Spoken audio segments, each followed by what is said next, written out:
शांति शांति।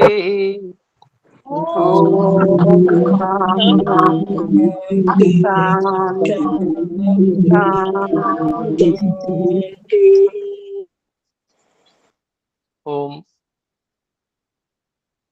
ऋग्वेद आदि भाष्य भूमिका इस पुस्तक का इस समय में हम स्वाध्याय करते हैं और इस पुस्तक के ईश्वर स्तुति प्रार्थना याचना समर्पण विषय को हम पढ़ रहे हैं और इसमें हम 7 मंत्र उनके संस्कृत भाष्य को पढ़ चुके हैं और आर्य भाषा भाष्य को हम पढ़ रहे हैं, जिसमें से हमने कुछ पंक्तियां पढ़ी। यज्ञ नाम विष्णु का है जो कि सब जगत में व्यापक हो रहा है, उसी परमेश्वर के अर्थ सब चीज समर्पण कर देना चाहिए। इस विषय में यह मंत्र है कि सब मनुष्य अपनी आयु को ईश्वर की सेवा और उसकी आज्ञा पालन में समर्पित करें, अर्थात अपना प्राण भी ईश्वर के अर्थ कर देवें। जो प्रत्यक्ष प्रमाण और आंख, श्रोत्रम जो श्रवण विद्या और शब्द प्रमाण आदि, यहां तक हमने देखा था। इसको हमने जोड़ दिया है इसमें जो वाक्य के अंत में है, ये सब ईश्वर की प्रसन्नता के अर्थ समर्पित कर देना अवश्य है। और हमने बात की थी ईश्वर की प्रसन्नता कैसी होती है, क्या होती है, क्या ईश्वर प्रसन्न भी होते हैं, और अगर प्रसन्न होते हैं तो प्रश्न उठेगा कि क्या ईश्वर अप्रसन्न भी होते हैं। तो ये प्रसन्नता और प्रसन्नता क्या है, इस विषय में भी हमने थोड़ा सा बात करने का प्रयास किया था। ईश्वर की प्रसन्नता और अप्रसन्नता सुख और दुख नहीं है। ईश्वर सदा आनंद में है। ईश्वर की प्रसन्नता अप्रसन्नता केवल मान्यता रूप है कि जो अच्छा करता है उसको ईश्वर अच्छा मानते हैं और जो बुरा करता है उसको ईश्वर बुरा मानते हैं। और यद्यपि ईश्वर चाहते यही है कि सभी आत्मा अच्छा ही करें, लेकिन फिर भी अपने अज्ञान, अपनी अल्प सामर्थ्य के कारण से, साधनों का सही उपयोग न करने के कारण से हम जीवात्माएं ईश्वर की इच्छा के विरुद्ध जो कार्य अच्छे नहीं हैं, बुरे हैं, उनको भी करते हैं। तो इसलिए फिर ईश्वर की मान्यता यह बनती है कि यह व्यक्ति बुरे कार्य करता है। यही ईश्वर की अप्रसन्नता है कि ईश्वर ने यह माना कि मेरी आज्ञा का इसने पालन नहीं किया। इससे कोई दुख उत्पन्न नहीं हुआ ईश्वर को, ईश्वर आनंद में है, केवल मान्यता बदल गई है। ये अपने को समझना है। तो ईश्वर की आज्ञा पालन करने के लिए, ईश्वर की दृष्टि में अच्छा बनने के लिए हमें जो प्रत्यक्ष प्रमाण आंख, उनका उपयोग ईश्वर को समर्पित कर देना चाहिए।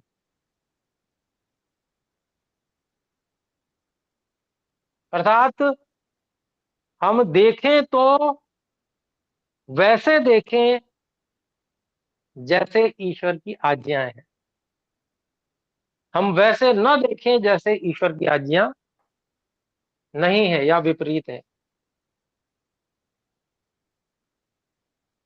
तो हम कैसे देखें, तो हम तत्व ज्ञान की तात्विक दृष्टि से ही सब कुछ देखें। तो उसके लिए हमें तत्व ज्ञान सीखना पड़ेगा, उसके लिए हमें तत्व ज्ञान का अभ्यास करना पड़ेगा। किसी ने कुछ शब्द बता दिए कि तत्व ज्ञान क्या होता है, इतने मात्र से हम तत्व ज्ञान का उपयोग करने लग पड़ेंगे, ऐसी बात नहीं है। तत्व ज्ञान का उपयोग करने लग पड़ना यह अपने आप में बहुत अधिक परिश्रम साध्य, अभ्यास साध्य कार्य है। जैसे कोई भी कार्य हम करते हैं तो उसको पहले कोई बताता है, करके बताता है, देखो ऐसे करते हैं, और उसको तो अभ्यास है इसलिए वो करके बता देता है। पर हम जैसा वो कर रहा है ऐसा का ऐसा ही हमेशा तुरंत नहीं कर पाते हैं, क्योंकि हमें अभ्यास ही नहीं। हम पहले त्रुटियां करते हैं, गलतियां करते हैं, अभ्यास करते हैं उसका।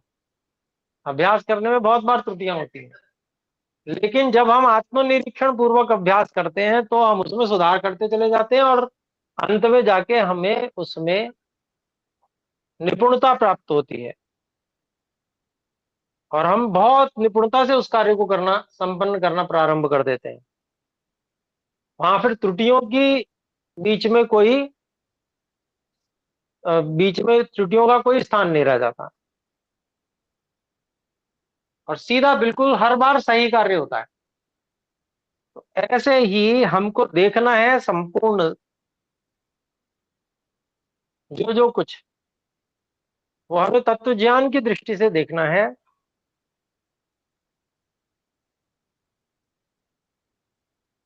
और उसके लिए हमें अभ्यास करना होगा, तत्व ज्ञान का अभ्यास करना होगा, तत्व ज्ञान की दृष्टि से देखने का हमें अभ्यास करना होगा। बार बार हर विषय में ये प्रश्न उठाना पड़ेगा कि अब जो मैं देख रहा हूं, जो मैंने देखकर विचार उत्पन्न किया, क्या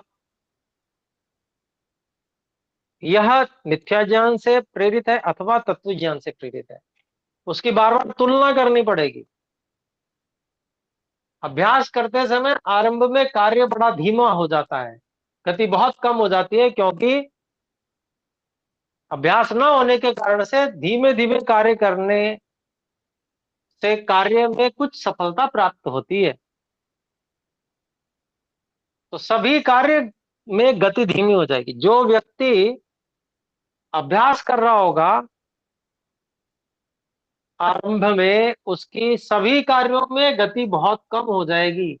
सामान्य व्यक्ति ये सोचेगा कि ये व्यक्ति तो कैसा व्यवहार कर रहा है, इतना सामान्य जो कार्य जिसको बच्चा भी कर सकता है, बच्चा भी इससे शीघ्र कर लेगा, ये उसमें देर लगा रहा है। परंतु अन्य व्यक्तियों को ये पता नहीं है कि ये व्यक्ति कुछ ऐसा अभ्यास कर रहा है जो सामने से दिखता नहीं है। वो अंदर ही पता चलता है कि वो क्या अभ्यास हो रहा है, गति कम हो जाती है। और इस बात को हर व्यक्ति समझ नहीं पाता, इसलिए समाज में ऐसे व्यक्ति को प्राय करके पागल या इस प्रकार का समझ लिया जाता है, मंद बुद्धि समझ लेते हैं लोग।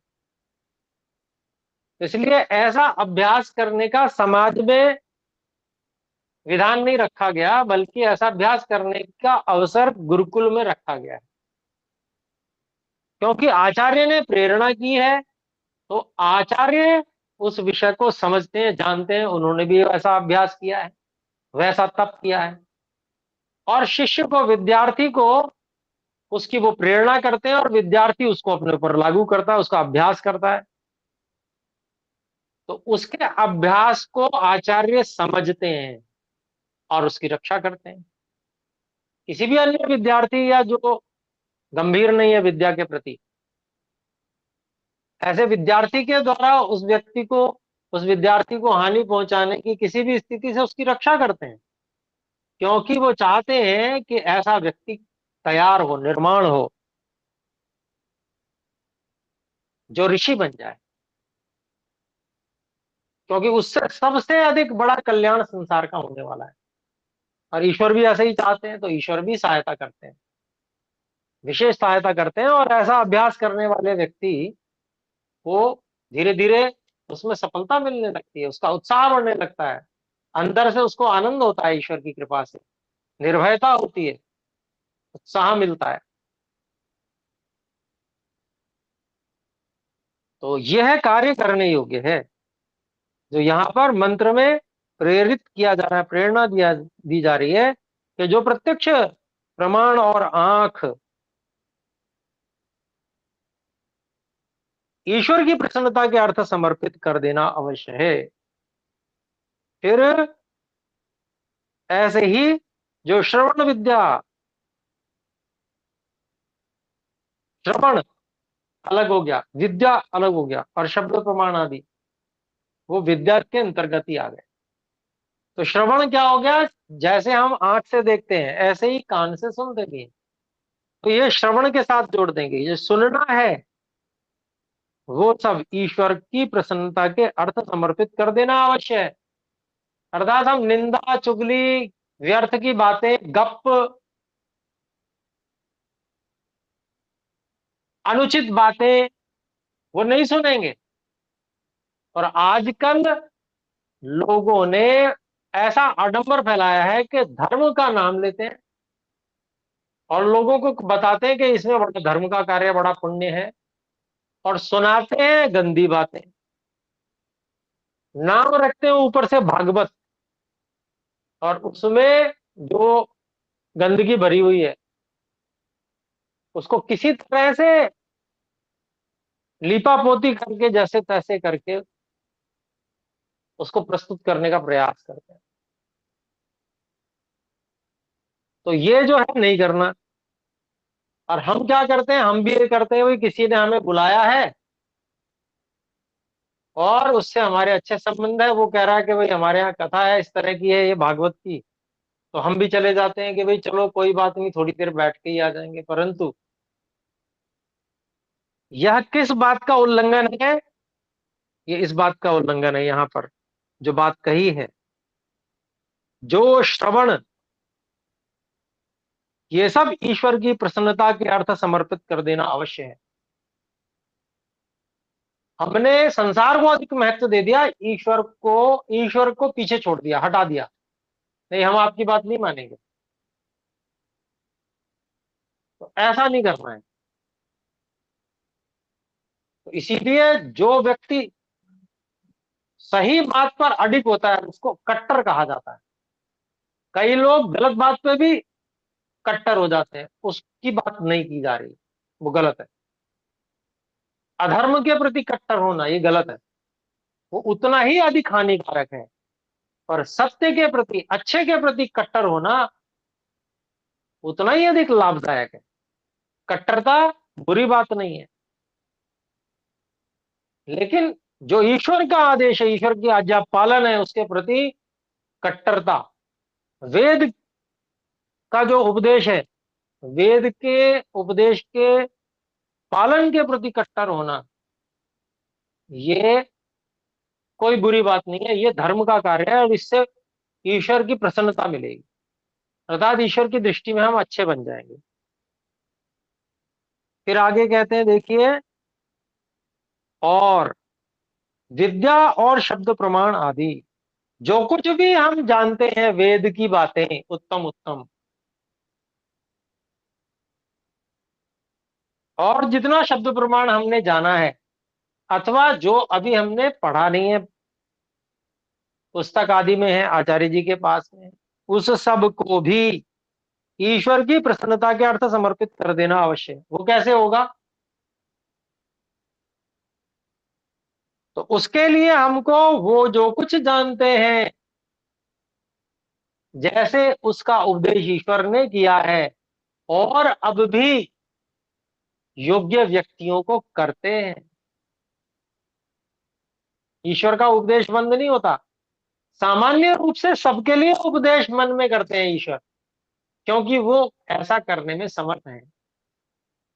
लेकिन हमको क्या दिया है, उन्होंने वाणी दी है, तो उससे हमें क्या करना है, जो कुछ भी उत्तम उत्तम ईश्वर की वेद विद्या इत्यादि और अन्य ऋषियों की जो शब्द प्रमाण जो वेद के अनुकूल है, उसको ईश्वर की प्रसन्नता के अर्थ समर्पित करना। अभिप्राय यही है कि हम भी उसका सदुपयोग करें, वाणी से अन्यों को वह सत्य विद्या प्रदान करें, अवसर बनाए, अवसर नहीं मिलता है तो अवसर निकालें, बनाए अवसर, और वो सत्य सब तक पहुंचाएं। तो यह अपने को अवश्य कार्य है। और फिर कहते हैं वाणी, तो वाणी का भी, वो भी जैसे शब्द प्रमाण आदि को वाणी से प्रकट करना, तो यह भी क्या है, ईश्वर की प्रसन्नता के अर्थ समर्पित कर देना बहुत आवश्यक है। यहाँ पर एक हाथ खड़ा हुआ है, बोल सकते हैं। जी, सादर नमस्ते आचार्य जी। साधना। अच्छा, अभी ये बात आई है, जैसे मतलब कहते हैं कि भागवत में बातें ऐसी होती हैं तो नहीं जाना चाहिए किसी के घर पर। देखो वैसे बाहर होती हैं वो तो जाते ही नहीं है, और यदि हम नहीं जाएंगे, हमें अच्छा तो नहीं लगता कीर्तन में या भागवत में जाना, लेकिन वो ये कहते हैं कि तुम नहीं आते तो हम क्यों आएंगे तुम्हारे हवन में। जैसा हमारा बहुत कम हो गया ऐसे हवनों में आना लोगों का, क्योंकि मैं नहीं जाती थी तो कहते हैं कि तुम तो आती नहीं हो, फिर हम क्यों आए तुम्हारे में। तो ऐसे तो फिर वो अच्छी बातें सुन ही नहीं पाएंगे। तो इसका कोई समाधान हो तो आप बताइए जरा। जी जी, बहुत अच्छा प्रश्न आपने उठाया है। और जहां पर भी हम जाएं वहां प्रयास करें अवसर अपने लिए कुछ बोलने का, कि भाई मैं मंच पे गायत्री मंत्र और उसका अर्थ सुनाना चाहती हूँ। जो भी कथाकार हो उनसे आप कहिए, तो आपका जाना भी हो जाएगा। और आप पहले से भी कह के रख सकते हैं, भाई मेरे को थोड़ा सा 5 मिनट आप देंगे तो मैं जरूर आऊंगी। तो आपने क्या किया, वहां पर जो गलत प्रचार चल रहा है, उल्टा पुल्टा चल रहा है, उसमें से आपने कुछ अच्छा भी अवसर निकाल दिया। तो वहां आपका जाना भी हो गया, और जितना समय आप वहां बिताएंगे उसमें से कुछ समय आपने उत्तम प्रचार का कार्य भी कर दिया, अच्छा भी बता दिया। तो ऐसा कुछ अवसर निकालना चाहिए। वो ऐसे कहना है ना, बुद्धों की तरह जाके पीछे बैठ जाना, हाँ जी हम आए हैं, भाई इसमें सहमति नहीं है, ये गड़बड़ है। समर्थन नहीं करना है गलत कार्य का, वाणी मात्र से भी समर्थन नहीं करना है, यहाँ तो शरीर से जाके बैठ रहे हैं उसमें। तो इसलिए कोई ऐसा उपाय निकालना है हमें कि उससे कुछ बात अच्छी हो जाए। गायत्री मंत्र को सब लोग मानते हैं, सुनाना चाहिए। श्री कृष्ण जी के सत चरित्र के विषय में कोई घटना तैयार कीजिए, और श्री कृष्ण जी के विषय में मैं भी कुछ बोलना चाहती हूँ, उसके विषय में बताइए। तो ये उपाय है उसका, कि देखिए हम आएंगे, पर हम खाली बुद्धों की तरह बैठते नहीं है। भैया देखो हम आर्य समाजी हैं, या हम वैदिक लोग हैं, हम खाली बुद्धों की तरह नहीं बैठते हैं। हमें आप अवसर दोगे तो हम जरूर आएंगे। 5 मिनट का ही दो, हम श्री कृष्ण जी के विषय में कुछ एक हम भी सुनाना चाहेंगे। श्री कृष्ण जी की सच्ची घटना जो होगी उसको सुनाएंगे।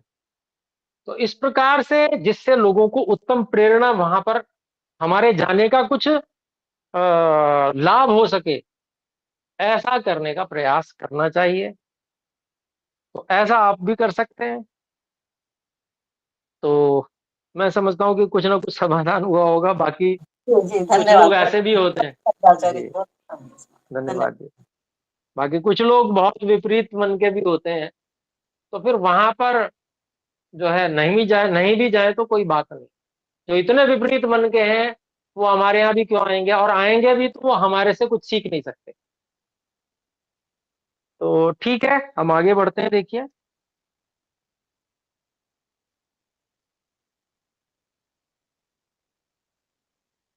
तो आगे हम देख रहे हैं कि वाणी का विषय, फिर कहा मन और विज्ञान, ये सब ईश्वर की प्रसन्नता के अर्थ समर्पित कर देना आवश्यक है। मन और विज्ञान,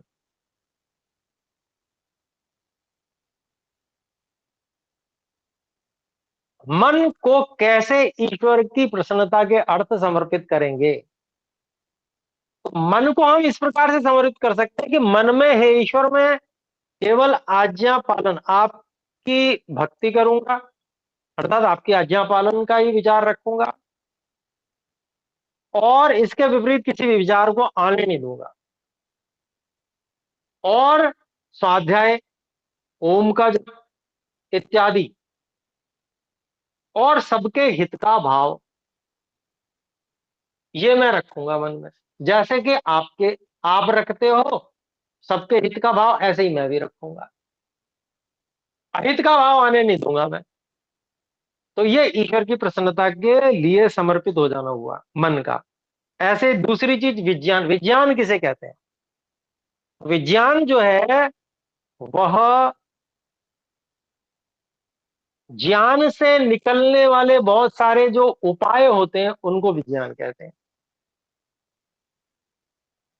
और वो उपाय ईश्वर की सहायता से भी सुझाए जाते हैं। अर्थात हम विचार करते हैं और ईश्वर की वहां कृपा मिलती है, सहायता मिलती है, और हम बहुत सारे उस ज्ञान का उपयोग किस प्रकार से और अधिक विस्तार हम कर सकते हैं, किस तरह से स्वयं लाभ उठा सकते हैं, अन्यों को लाभ उठवा सकते हैं, इस प्रकार का जो ये विज्ञान होता है।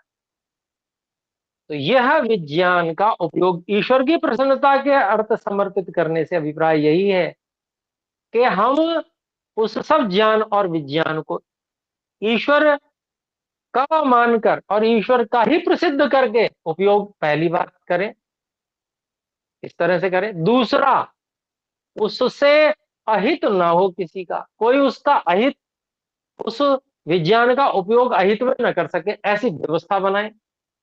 और उसकी प्रसिद्धि ईश्वर की भक्ति के प्रति हो, उस विज्ञान की। तो यह है समर्पण, ईश्वर की प्रसन्नता के अर्थ समर्पण है। यहाँ पर एक और हाथ खड़ा है,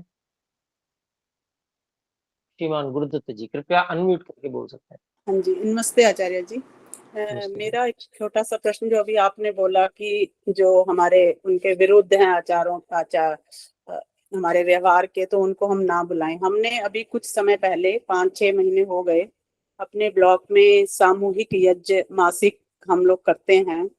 तो उसमें हम जो आर्य समाज से नहीं जुड़े हैं, उनका प्रयास ये रहता है कि सबको यज्ञ से जोड़ने का, तो उनको हम बुलाते हैं। तो कई बार ऐसे भी हैं, ज्यादातर ऐसे ही हैं जो पौराणिक हैं, वो आते भी हैं, रुचि लेते हैं, यजमान भी बने हैं। अभी पिछले महीने हमने, जो भी दंपति थे, उनका वैवाहिक वर्षगांठ थी, तो उन्होंने ये भी बोला कि इससे पहले मैंने ऐसी अपना वैवाहिक वर्षगांठ कभी नहीं मनाई, 22 साल हो गए, उनको अच्छा लगा। पर अब आपने बोला कि जो उस विचारों के नहीं हैं, तो उनको बुलाना, क्या ये ठीक चल रहा है? हम लोग मतलब हम कोशिश करते हैं कि दूसरे आए और धर्मों से भी, और वो उसको समझें यज्ञ को।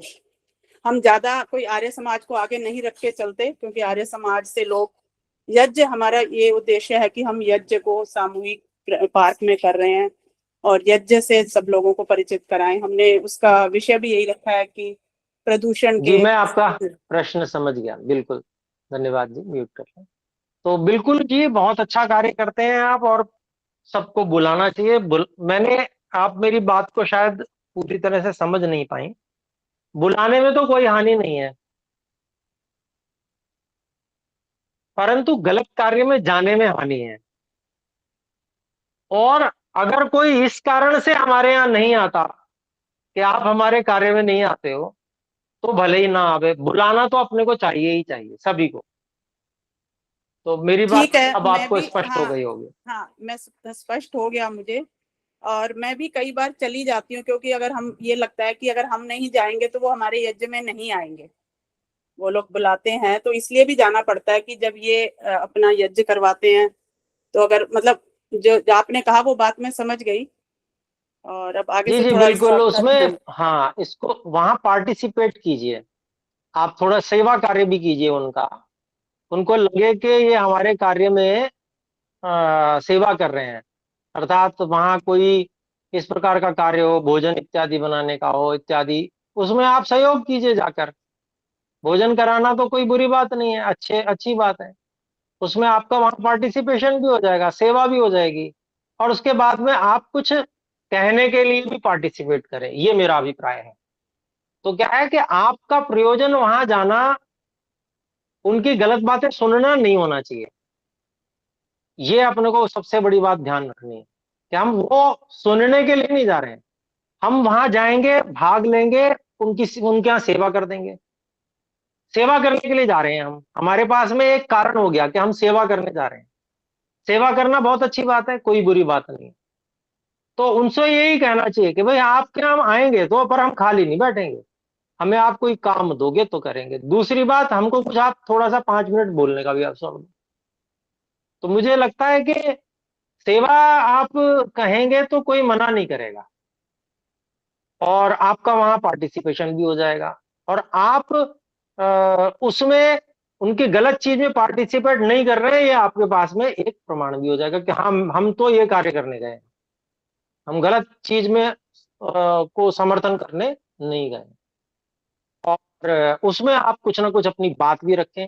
बात रखना इसलिए आवश्यक है कि जहां 10 बातें कोई बुरी सुन रहा है, 2 बातें अच्छी भी पहुंच जाएंगी हमारे माध्यम से, तो वो एक बहुत बड़ा हमारे लिए पुण्य कार्य होगा। तो ये प्रयास करना चाहिए हमेशा। ये बांध के रख लीजिए, ये जरूर करना है, उसके बिना काम नहीं चलने वाला है। ये मेरा आपसे निवेदन है। एक और हाथ खड़ा है जी, बोल। जी धन्यवाद आचार्य जी, धन्यवाद। आचार्य जी नमस्ते। जी नमस्ते।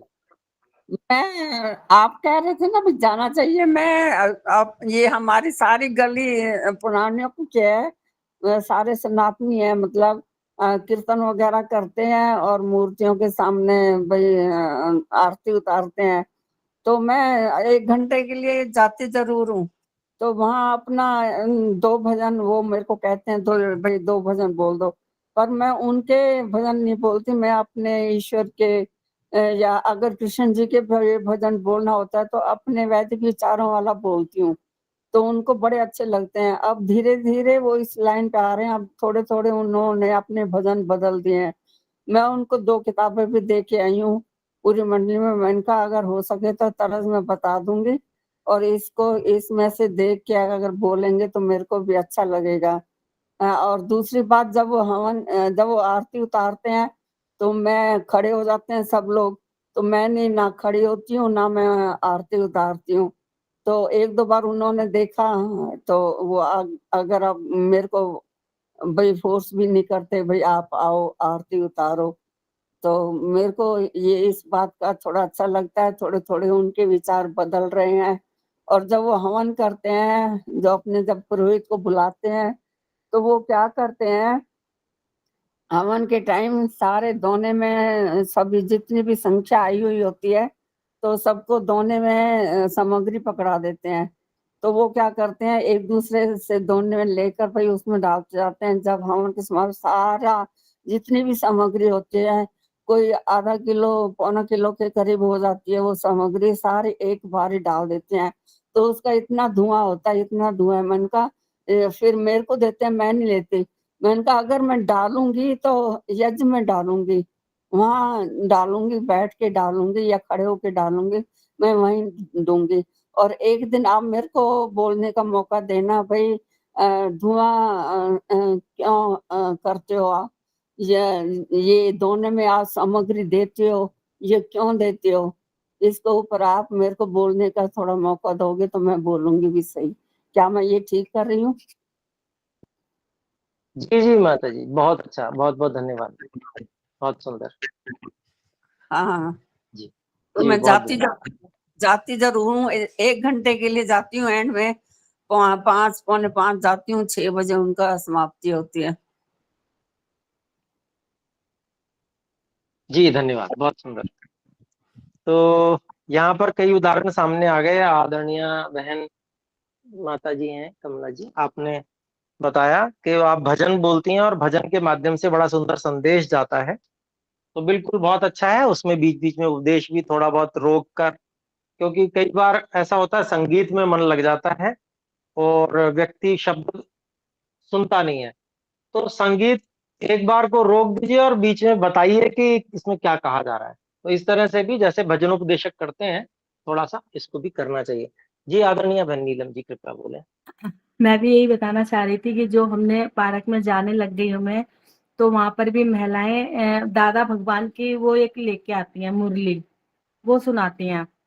तो मैं भी उनके बीच में बैठती हूँ, 10-12 लेडीज हैं, तो उनको वो एक कुछ बताती हैं, तो मैं उसी के अंदर ही एक्सप्लेन कर देती हूँ और एक वाक्य उनको देती हूँ। जैसे मैंने आज उनको दिया था कि परमात्मा गुण कर्म स्वभाव के प्रदाता परमात्मा हैं। मतलब इसके आगे फिर कल बताऊंगी। तो ये जैसे एक एक बात करके, ओम का मतलब ओम परमात्मा का मुख्य निज नाम है, इसका मतलब होता है संरक्षक। आप बस इतने याद करके आना, फिर मुझे कल सुनाना। तो वो हमें अगले दिन सुना देती हैं, फिर उसके अगले की एक लाइन और दे देती हूँ। और जो बीच बीच में से जो बताती जाती हैं वो उसी को ही अपने, मतलब उनको उनको पता भी नहीं चलता है कि क्या कर रही हैं, और मैं उनको अच्छे से करते जाती हूँ। जी धन्यवाद बहन नीलम जी, बहुत सुंदर। और सभी बहुत सारी बहनों माताओं का बहुत सुंदर ये उपाय आया, बहुत अच्छा। इससे हम लोग शिक्षण ले सकते हैं और हम भी कुछ ना कुछ उपाय कर सकते हैं। तो निश्चित रूप से उपाय करना चाहिए, और समाज में रहना है, इसी समाज में रहते इसी समाज को सुंदर बनाना है। तो उसके लिए कुछ उपाय अवश्य करने पड़ेंगे। तो मैं आप सभी माताओं बहनों का बहुत बड़ा धन्यवाद करता हूँ कि आप बहुत सुंदर कार्य कर रहे हैं, और मेरा आप सभी को नमन है। तो आइए हम आगे बढ़ते हैं। देखिए यहाँ पर कुछ समय और अपने पास बचा हुआ है, इसमें हम मंत्र को आगे और लेते हैं। देखिए तो यहाँ पर बात आई मन और विज्ञान की। तो मन और विज्ञान को हम कैसे ईश्वर की प्रसन्नता के अर्थ समर्पित कर सकते हैं, और करना चाहिए, कर देना बहुत अवश्य है, ऐसा यहाँ पर महर्षि जी ने वेद मंत्र का अभिप्राय बताते हुए कहा है। तो ये मन और विज्ञान को ईश्वर की प्रसन्नता के अर्थ समर्पित कर देना, इसमें यह बात भी सम्मिलित है कि हमारा जो हम मन में विचार रखें वो भोग प्रधान ना हो, कर्म प्रधान हो, उत्तम कर्मों की ओर उसमें मन में भाव रहे। मन में जब हम अविद्या में होते हैं तो क्या होता है, विपरीत ज्ञान से जब हम विचार कर रहे होते हैं तो जो सांसारिक वस्तुएं हैं उनमें हमें सुख दिखने लगता है, भोग के योग्य वो चीजें हमें दिखती हैं। तो यहां पर ये जो तरीका सोचने का हो जाएगा, ये मन को ईश्वर की प्रसन्नता के अर्थ समर्पण करना नहीं हुआ, बल्कि ये तो केवल जो अपने कर्मफल भोग को प्राप्त करना मात्र हो गया। तो भाई अपने कर्मफल मात्र को भोगना, ये तो भाई पशु भी कर रहे हैं। और हमारे अंदर विशेषता परमात्मा ने क्या दी है कि खाली भोग नहीं करना, कर्म करना है, करने की विशेषता हमें प्रदान की है। पशु नहीं कर सकते कर्म, हम वाणी से, मन से, मन से भी, हमको मन भी, और मन का जो साधन मस्तिष्क, बुद्धि, और ये जो गोलक है बुद्धि का, ये अच्छा दिया है। इसके कारण से हम मन से भी उत्तम कर्म कर सकते हैं। और वाणी हमको दी है ईश्वर ने विशेष, ऐसी वाणी तो किसी के पास नहीं है पशु इत्यादि में। तो वाणी से भी हम कर सकते हैं उत्तम कर्म, और शरीर से भी, हम शरीर भी विशिष्ट मिला है हमें, तो इससे भी हम कर सकते हैं। तो ऐसे अपने लोगों को उत्तम कर्मों को करने के लिए मन को तैयार करना, यह योजना बनाना, उसको क्रियान्वयन किस तरह से कब कब मुझे करना है उस पर विचार करना, यह जो है मन का उपयोग है। केवल भोग की योजना बनाते रहना, अच्छा मैं, ये बड़ी चीज स्वादिष्ट होती है, अब मैं ये खाऊंगा, अब वहां से मंगवा लेते हैं, इस तरह से ये विचार करते रहना, ये बेकार बात है। और कर्म करने की योजना बनाते रहना, भाई समय पे भोजन तो हो ही जाएगा, कुछ ना कुछ तो हो ही जाएगा। ऐसा ऐसा थोड़ी है कि शरीर को ईंधन भी न मिल पाए। थोड़ा बहुत विचार करना पड़ेगा, माताओं को तो अधिक करना पड़ता है क्योंकि पूरे परिवार के लिए करना होता है उनको। तो उनका ये भी कर्म है, वो उत्तम कर्म है कि वो पूरे परिवार के लिए व्यवस्था बना रही है कि उनको किस प्रकार से स्वस्थ और बलवान बनाया जाए। ये माताओं बहनों का जो है ये उत्तम कर्म हो रहा है ना जी। तो ये कर्म है, ये भी उनका कर्म है कि भाई अपने लिए ही विचार करते रहना, अच्छा मैं ये खाऊंगा, अच्छा मैं ये बना लेता हूँ, ये बात ठीक नहीं है। अन्यों के लिए विचार करना, उनके लिए, हमें तो उसमें से कुछ ना कुछ होगा तो हो ही जाएगा, अपना अपना काम तो चल ही जाएगा, है ना जी। तो ऐसे विचार मन में रखना, कर्म का विचार रखना, भोग का नहीं, उत्तम कर्मों का विचार रखना, ये मन का मन से ईश्वर की प्रसन्नता के अर्थ समर्पित कर देना, ये है मन। तो ये कैसे होगा, ये आत्मनिरीक्षण करना पड़ेगा। इसको क्या करना पड़ेगा, हमें बार बार प्रयास करना पड़ेगा। फिर जैसे ही हम कुछ प्रवृत्त हो रहे हैं कुछ विचार करने के लिए, वहीं पर आत्मनिरीक्षण करना पड़ेगा। क्या मैंने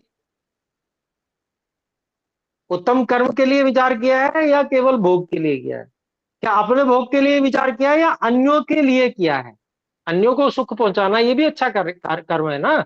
तो अन्यों को सुख पहुंचाने के लिए किया है तो भी वो अच्छा ही है। अर्थात अन्यों की व्यवस्था करना, उनको भोजन की व्यवस्था करना, उन उस भोजन से वो पुष्ट हो, उनका बल बढ़े, वो अच्छे अच्छे कार्य कर पाए। तो वाणी से उनको प्रेरणा करना है और मन में ऐसा भाव उनके लिए बनाना है। अपने लिए तो अपनी व्यवस्था उसी में से निकल आएगी और होता भी ऐसा ही है। तो ये प्रशिक्षण यहां से मिल रहा है देखिए। और घर में हमारी जो माताएं बहनें हैं वो इसी प्रकार से करती हैं। आजकल थोड़ा सा बच्चों को सिखाया नहीं माताओं बहनों ने, इस कारण से वो गड़बड़ ढंग से सोचते हैं, वो अपने ही भोग के विषय में सोचते हैं। बच्चों को सिखाना बहुत जरूरी है। इसीलिए ये वेद मंत्र किस तरह से वो प्रेरणा कर रहा है, उसको अपने को स्वयं धारण करना है और अपने बच्चों को सिखाना भी। तो फिर वो भी इसी तरह से विचार करेंगे। जब सब लोग इस तरह से एक दूसरे के लिए विचार करेंगे तो सबका उत्तम कर्म भी बन जाएगा और परिवार में किसी को अभाव भी नहीं रहेगा। हम सबके लिए विचार कर रहे हैं, दूसरे हमारे लिए अपने आप ही कर लेंगे, क्योंकि हमने वही सिखाया है। तो क्या है, भोग के लिए विचार करने की आवश्यकता नहीं पड़ेगी। सुंदर और उत्तम कर्मों को करने के लिए ही विचार करने की आवश्यकता रहेगी, हमारे लिए अपने आप होता जाएगा। तो ये कितना सुंदर यहाँ पर प्रेरणा है कि मन और विज्ञान। विज्ञान क्या आ गया? विज्ञान आ गया भोजन। ठीक है, अन्न है हमारे पास, लेकिन हम उसको किस प्रकार से उत्तम उसके संयोग बनावें जिससे विरुद्ध आहार न होवे। क्योंकि भोजन का विषय है तो उसका उदाहरण ले लिया हमने, है ना।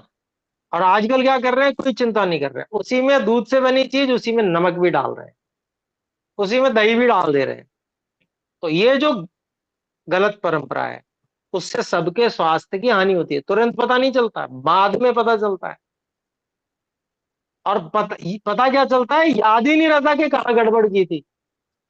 हम तो ये कहेंगे जी हम तो जी रोज हवन करते हैं जी, हम तो रोज संध्या करते हैं, फिर भी हमें रोग हो गया। पर हमने खाने पीने पे ध्यान नहीं दिया। उस पर कौन ध्यान देगा? वो भी हमें ही देना पड़ेगा। पूरे परिवार के लिए ध्यान देना पड़ेगा और परिवार में सबको सिखाना भी पड़ेगा कि ये जो आजकल ये खाने के लिए लालच चल रहा है ना, इस पे इसको हटाइए, ये बेकार है। हम बनाएंगे उत्तम उत्तम भोजन अपने परिवार के लिए। उसको इस प्रकार से बनाइए कि रुचिकर हो। तो रुचिकर होगा तो व्यक्ति दूसरी ओर जाएगा ही नहीं। रुचिकर बनाना भी आवश्यक है, लेकिन रुचिकर में यह ध्यान रखना है हानिप्रद न होना चाहिए। तो आयुर्वेद में विधान है भोजन रुचिकर होना चाहिए, जिससे रुचि उत्पन्न हो। भोजन को पूर्ण रुचि से उसमें मन लगाकर भोजन करें तो क्या है, वो शरीर को शक्ति देगा और उससे हम उत्तम उत्तम कर्म करेंगे। तो भोजन करना भी एक कर्म है, लेकिन वहां पर आसक्ति नहीं चाहिए। रुचि उत्पन्न करने वाले भोजन को करना है, पर किस उद्देश्य से करना है कि यह शरीर को शक्ति देगा और उससे मैं बड़े उत्तम उत्तम कर्मों को करूंगा, ईश्वर की उपासना को करूंगी। ये तो यहां पर ये अपने को प्रेरणा लेनी है। फिर आगे कहते हैं मन और विज्ञान। विज्ञान का अभिप्राय हो गया कि हम अपने ज्ञान को विस्तार देते हैं, उससे उत्तमता उत्पन्न करते हैं, उससे सबको सुख देने के लिए प्रयास करते हैं। फिर आगे जीव अर्थात स्वयं आत्मा को, ये तो सब साधनों की बात हो गई। अपने को भी समर्पण करना है, अपने को भी ईश्वर की प्रसन्नता के अर्थ समर्पित कर देना अवश्य है। अपने को कर देने का अभिप्राय क्या है कि मैं तो कोई इच्छा ही है ईश्वर आपकी आज्ञा के विपरीत नहीं उठाऊंगा, मैं प्रयत्न ही कोई नहीं करूंगा। और जब मेरा इच्छा प्रयत्न ही नहीं होगा तो मन तो अपने आप वश में आ जाएगा। फिर सब साधन जब मैं ही ईश्वर स्वयं आपको समर्पित हो गया फिर तो विपरीत कुछ होने वाला ही नहीं है। तो यह अपने को स्वयं को समर्पित कर देना, जीव को समर्पित कर देना, आत्मा को समर्पित कर देना। तथा फिर कहते हैं चारों वेदों को पढ़ के जो पुरुषार्थ किया है। हमने चारों वेदों को नहीं पढ़ा है, तो हमने वर्णोच्चारण शिक्षा पढ़ी है, तो वो सांगोपांग जब हम वेद का अध्ययन करते हैं तो जो अंग उपांग हैं वो भी वेद के अंतर्गत ही गिने जाते हैं। तो उनको पढ़ने में जो पुरुषार्थ किया उसको हमको बांटना है सबको। यही तो ईश्वर की आज्ञा है। तो ईश्वर की प्रसन्नता के अर्थ हमने समर्पित कर दिया। उसके लिए अवसर नहीं मिल रहा तो अवसर बनाना है। कैसे बनाना है? तो प्रेरणा करना है। एक बच्चा आया तो मैंने कहा कि देखो आपको अंग्रेजी महीने तो याद है पर आपको हिंदी महीने याद नहीं, चलो मैं सिखाता हूँ। कहता नहीं जी मैं नहीं याद करूंगा। मैंने कहा देखो ये जनरल नॉलेज का विषय है और किसी को पता नहीं होगा और आपको पता होगा, तो आपको क्या है सबसे अच्छा मान लिया जाएगा। अब उसकी रुचि उत्पन्न कर दी। अब ये भी काम कौन करेगा? हमें ही करना पड़ेगा। बच्चा तो अपने हिसाब से चलेगा, उसको कि भाई इसकी कोई जरूरत नहीं पड़ती है, मैं क्यों याद करूं। लेकिन उसकी क्या आवश्यकता है, कहाँ आवश्यकता पड़ सकती है, हमने उसको बता दिया।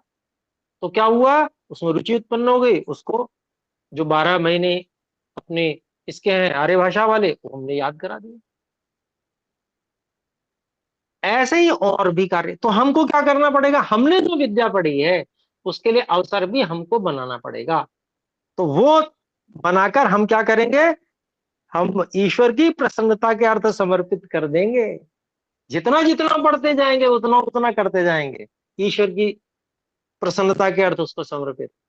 तो ये कितना सुंदर हो जाएगा। तो समय हो चुका है, इतना ही रखते हैं। और भी हम आगे बात करेंगे। कितना सुंदर मंत्र है ये, कितनी सुंदर प्रेरणा यहाँ पर है। तो अभी हम विराम करते हैं। एक बार हम मिलकर परमात्मा के मुख्य निज नाम ओम का उच्चारण करें। ओम। सभी को सादर नमस्ते। सभी को सादर नमस्ते आचार्य। सभी को नमस्ते, धन्यवाद आचार्य।